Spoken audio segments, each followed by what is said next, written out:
कभी ऐसा हुआ है कि किसी जरूरी मीटिंग में या दोस्तों के बीच में कोई हमारी बात सुन ही नहीं रहा? कितना अजीब लगता है ना, जब हमारे अच्छे से अच्छे आइडियाज को बस यूं ही नजरअंदाज कर दिया जाता है। अपनी बात मनवाना, चाहे वो सेल्स हो, पॉलिटिक्स हो या फिर रोजमर्रा की जिंदगी, सच कहूं तो ये एक कला है। तो चलिए आज इसी कला के कुछ मनोवैज्ञानिक दांव पेचों को समझते हैं। कुछ ऐसे असरदार तरीके जिनका इस्तेमाल करके किसी को भी अपनी बात के लिए राजी किया जा सकता है। ये सिर्फ ट्रिक्स नहीं है, ये तो इंसानी दिमाग को समझने के बहुत शक्तिशाली टूल हैं। तो सबसे पहला और सबसे पावरफुल तरीका है 3 का जादुई नियम। अब ये सिर्फ एक गिनती नहीं है, बल्कि एक बहुत स्मार्ट साइकोलॉजिकल टूल है।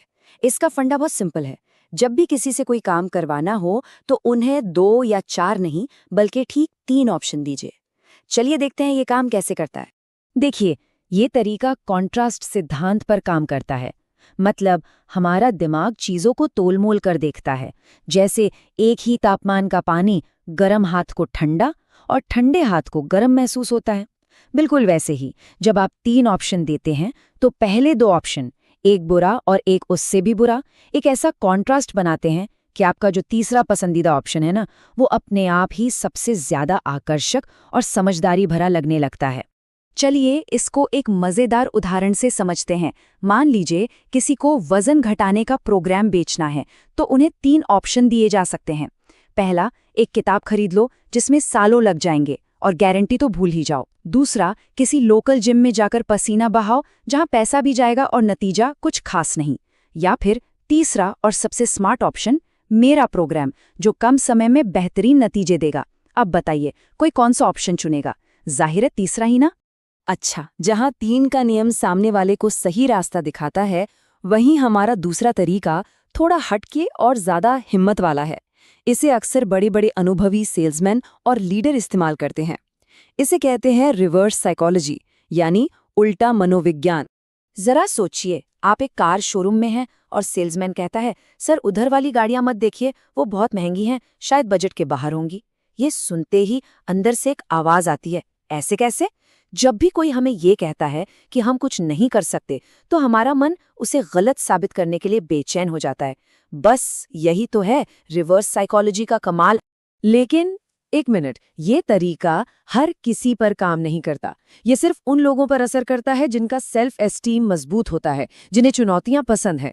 अगर यही बात किसी ऐसे इंसान से कही जाए जिसमें आत्मविश्वास की कमी है, तो वो शायद बात मानकर पीछे हट जाएगा। तो इस हथियार का इस्तेमाल बहुत सोच समझकर करना होता है। अब आते हैं हमारे तीसरे तरीके पर, जिसे हम कह सकते हैं एक्सपर्ट ट्रैप, यानी विशेषज्ञ का जाल। ये तरीका लोगों के ईगो और अपने ज्ञान को दिखाने की इच्छा का फायदा उठाने के बारे में है। मान लीजिए लैपटॉप में विंडोज इंस्टॉल करवानी है, पर वो करना नहीं आता, तो किसी जानकार दोस्त के पास जाकर बस इतना पूछिए, यार ये विंडोज इंस्टॉलेशन के बारे में तुम क्या क्या जानते हो? अब जैसे ही वो अपना सारा ज्ञान बताना शुरू करें, बस इतना कह दीजिए, अरे वाह, ये तो बहुत मुश्किल काम लगता है, प्लीज क्या तुम मेरे लिए कर दोगे? अब उनके बड़े हुए ईगो के लिए मदद करना एक सम्मान की बात बन जाएगी और काम भी आसानी से हो जाएगा। हमारा चौथा सिद्धांत इंसान के एक बहुत ही गहरे सामाजिक व्यवहार से जुड़ा है। ये है लेन देन का सिद्धांत, या जिसे हम आम भाषा में कुछ दो कुछ लो का नियम भी कह सकते हैं। ये एक बहुत ही सीधा साधा मनोवैज्ञानिक नियम है। लोगों से लगातार कुछ लिया नहीं जा सकता अगर पहले उन्हें कुछ दिया ना जाए। जब कोई बिना किसी उम्मीद के किसी की मदद करता है या उन्हें कुछ छोटा सा गिफ्ट देता है, तो सामने वाला अनजाने में ही एक सामाजिक जिम्मेदारी महसूस करने लगता है और वो भी बदले में कुछ करना चाहता है। इसका इस्तेमाल तो हम रोज ही देखते हैं। चैरिटी वाले डोनेशन मांगने से पहले एक छोटा सा फूल या पेन देते हैं। बाजार में फल वाला चखने के लिए एक टुकड़ा दे देता है। तो अगली बार किसी से मदद चाहिए हो तो सीधे मांगने के बजाय ये सोचना चाहिए, ऐसा क्या है जो पहले उन्हें दिया जा सकता है, जिससे वो खुद मदद करने के लिए तैयार हो जाएं। और अब आते हैं 5वें और शायद सबसे शातिर तरीके पर, अचूक दुविधा। ये एक ऐसी सिचुएशन बनाने की कला है जहां सामने वाले को लगता है कि चॉइस उसके हाथ में है, लेकिन असल में हर चुनाव से फायदा सिर्फ आपका ही होता है। इसे बैल के सींगों पर रखना भी कहते हैं। जरा सोचिए, कोई बैल के 2 सींगों के ठीक बीच में फंस गया है। वो चाहे बाईं तरफ जाए या दाईं तरफ, सींग से बचना तो नामुमकिन है। बस यही करना है, सामने वाले को 2 ऐसे ऑप्शन देने हैं कि वो कोई भी चुने, जीत पक्की हो। इसकी एक बहुत ही मजेदार कहानी है। एक बूढ़ा आदमी राजा के पास गया और बोला कि राजा ने उसे एक मटका सोना देने का वादा किया था। राजा ने साफ मना कर दिया और कहा, ये तो सरासर झूठ है, अब यहीं से जाल शुरू होता है।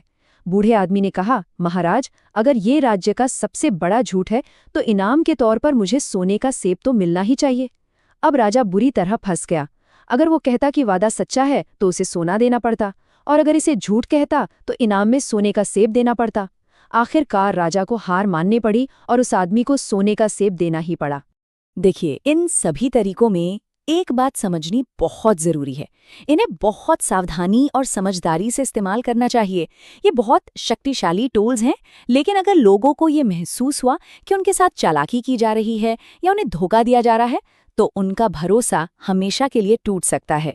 तो सवाल ये उठता है कि अपनी बात मनवाना, क्या ये एक जरूरी स्किल है या फिर दूसरों को मैनिपुलेट करने का, मतलब हेरफेर करने का एक तरीका? सही और गलत के बीच की ये जो लकीर है ना, ये बहुत ही बारीक है, और ये सोचना जरूरी है कि हम इस लकीर के किस तरफ खड़े हैं।